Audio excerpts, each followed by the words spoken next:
Defense is one thing, but absolute intangibility is broken. Here are the only characters who literally cannot be hit. Starting with Accelerator from a certain magical index, and his defense is called Vector Transformation, which is a passive field that automatically reverses the direction of any matter or energy that touches his skin.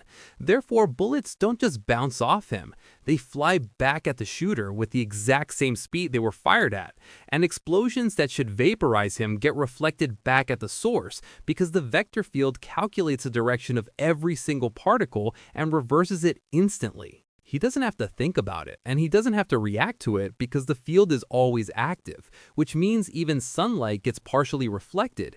And this is actually why his hair and skin are completely white. His body has been rejecting UV radiation from the sun for so long that he's lost all natural pigmentation.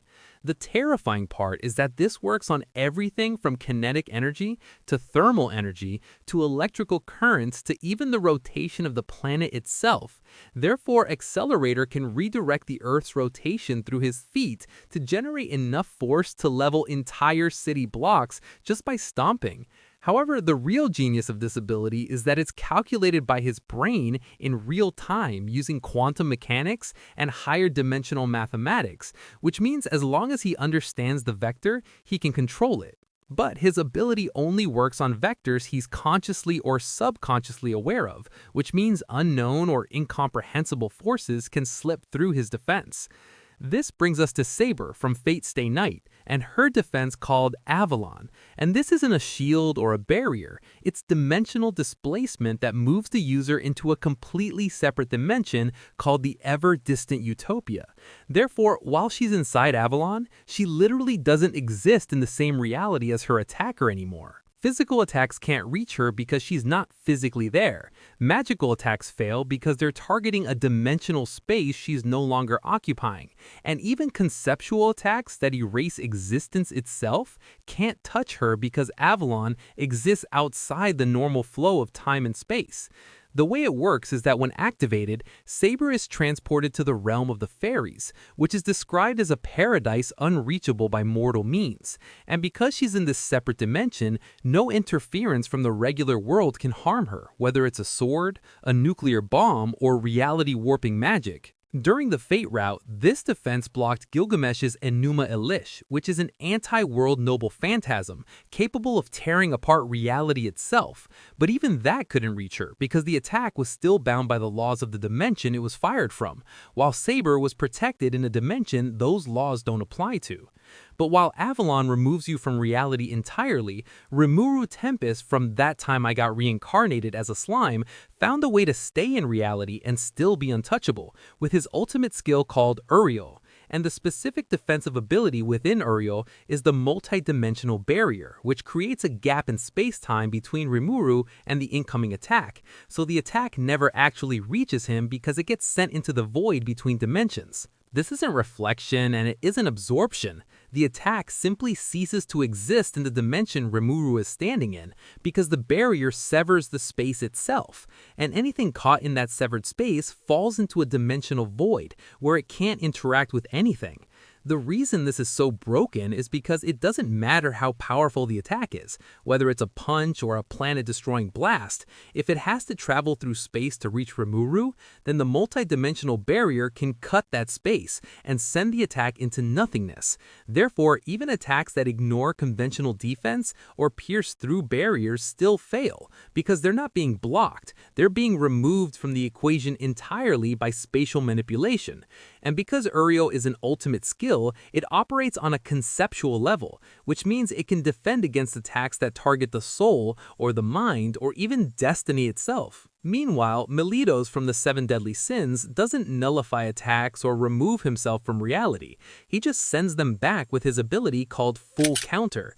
And this is a defensive stance that allows him to reflect any magical attack directed at him back at the enemy with more than double the original power. The key word here is magic, because Full Counter only works on magic-based attacks, which means physical strikes can still hurt him. However, the reason this ability is devastating is because of how it scales. If you hit Meliodas with a fireball, he sends back a bigger fireball. But if you hit him with a spell capable of destroying mountains, he sends back a spell capable of destroying continents. Therefore, the stronger the opponent's magic, the more dangerous it becomes to use it against him. The technique requires perfect timing because Meliodas has to enter the full counter stance at the exact moment the attack is about to hit, and during that brief window, he channels the magical energy back through his body and releases it in the opposite direction with amplified force, which means fighting Meliodas with magic is essentially fighting yourself with a power boost.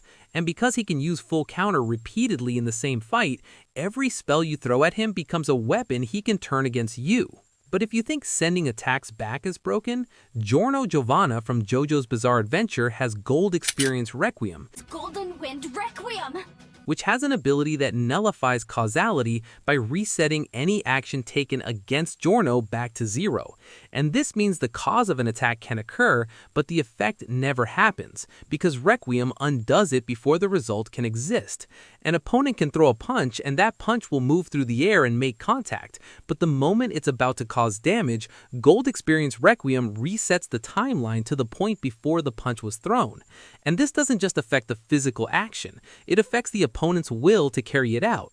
Therefore, the attacker is left in a state where they can never reach the truth of their intended outcome, because every action they take is undone the instant it succeeds. This happens automatically without Giorno even needing to command it, because Requiem is sentient and acts independently, and during the fight with Diavolo, who has the ability to erase time itself, Requiem was able to move and speak within erased time, even while Giorno was unaware of what was happening. When Requiem killed Diavolo, it didn't just kill him once, it trapped him in an infinite death loop where he experiences dying over and over in different ways, but never reaches the final moment of death, because that effect keeps getting reset to 0. However, seeing the future and resetting actions is one thing, but actually transforming the future itself is what makes Yhwach from Bleach with the Almighty unstoppable. And this ability allows Yhwach to see all possible futures simultaneously, which means he knows every action his opponent will take before they take it. The true terror of the Almighty is that he can transform those futures. Therefore, if Yhwach sees a future where he gets stabbed, he can alter that timeline so the blade misses or breaks, or the attack never connects. And if he sees a future where he dies, he can transform that into a future where he survived and make that the new reality. This makes him virtually unkillable, because death itself becomes just another future he can reject and rewrite.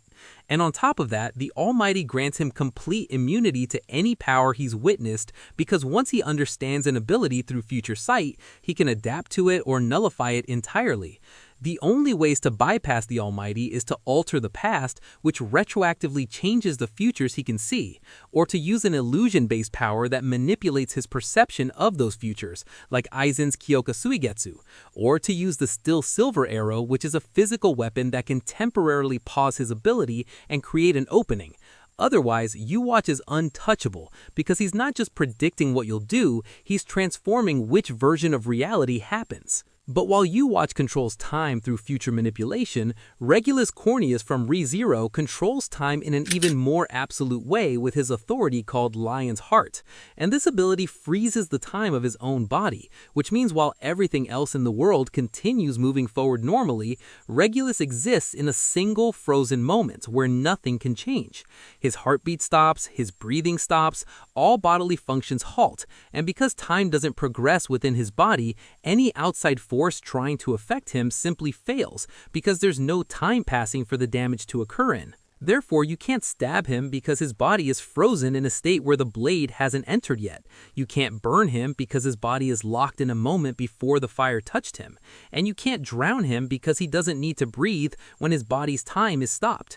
This makes him immune to everything from physical attacks to natural phenomena like gravity or aging, and he can even extend Lion's Heart to objects or people he touches, which means he can throw someone, and because their time is frozen, they won't be affected by wind resistance or gravity, so they just fly in a straight line forever until they hit something. The only limitation is that Lion's Heart can only be active for 5 seconds at a time, but Regulus has a second ability called Little King that solves this problem. problem by implanting a heart into one of his many wives, and as long as that wife is alive and her heart is beating, the cooldown on Lion's heart resets continuously, letting him keep it active forever. Meanwhile, if you thought stopping time was the ultimate defense, Satoru Gojo from Jujutsu Kaisen with Infinity doesn't stop time, he stops distance itself. And this is the neutral state of his Limitless curse technique, which manipulates space at the atomic level to create an infinite number of divisions between Gojo and anything trying to reach him. The way it works is that any attack approaching Gojo gets caught in a mathematical paradox where the distance is continuously halved. If something is 1 meter away, it becomes half a meter, then a quarter meter, then an eighth. And this division continues infinitely, which means the attack gets slower and slower but never actually reaches zero distance. It's like dividing the number 1 by 2 over and over in a calculator. The value keeps getting smaller, but it will never reach zero, no matter how many times you divide it. Therefore, any attacks aimed at Gojo, whether it's a punch or a planet-destroying blast, is mathematically prevented from touching him, because there's always more space to cross. And the only way to bypass infinity is by using something that can ignore the concept of space entirely, or by using a power that overcomes supernatural phenomena themselves. Otherwise, you're trying to solve an impossible equation where the answer is designed to never exist. But what if instead of making attacks unable to reach you, you made it so the attacker harms themselves? And that's exactly what Daemon from Boruto does with his Shinjutsu ability called Reflection. This power works by reflecting any hostile intent or action aimed at Daemon back onto the person who initiated it. However, there's a critical condition that makes this ability work.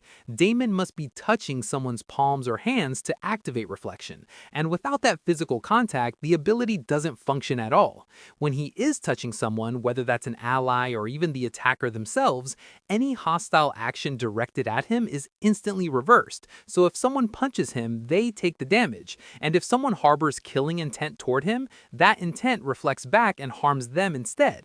Therefore, this creates a situation where attackers damage themselves through their own actions and thoughts, as long as Daemon maintains contact with another person. The ability can also be transferred to whoever Daemon is touching, which means he can protect others by making them reflective as well. But the moment that contact is broken, the reflection stops working entirely. And this contact requirement is the specific weakness opponents can exploit, because if Daemon is isolated and unable to touch anyone, his defense becomes completely inactive. And finally, we have Kamui from Naruto, used by both Obito and Kakashi, and this is a space-time ninjutsu that warps objects or people into a separate dimension that only the Kamui user can access. The ability works differently depending on which eye is being used. Therefore, Kakashi's left eye allows him to use Kamui at long range, which means he can warp away incoming attacks or enemies from a distance by targeting them with his vision. But Obito's right eye is where the real defensive power lies, because it grants intangibility. What Obito does is warp parts of his own body into the Kamui dimension the instant before an attack lands, which means the attack passes through him because the part of his body it was aiming for literally isn't in the same dimension anymore. And he can keep this active continuously, which means he can walk through walls, phase through the ground, ignore explosive tags, and completely nullify any physical attack by making himself intangible at will. Because he's not dodging or blocking, he's removing himself from the space the attack occupies. There's nothing for the opponent to hit. However, the limitations are that Obito can't attack while he's intangible, because his attacks also need to be in the same dimension as his target, and he can only maintain intangibility for 5 minutes before needing to solidify. But even with those restrictions, Kamui remains one of the most broken defensive abilities in anime, because the only way to hit Obito is to either catch him when he materializes or somehow fend your attack into the Kamui dimension itself. Having a massive attack power is useless if you're swinging at a ghost or a mathematical paradox, but even with these absolute defenses, the debate never ends. If Gojo's Infinity met Accelerator's vectors, who actually touches who first? Most people get these power systems wrong, but we're here to keep the info clean and the logic sound. If you want to master the science behind your favorite anime abilities before the rest of the fandom, hit that subscribe button and join the circle.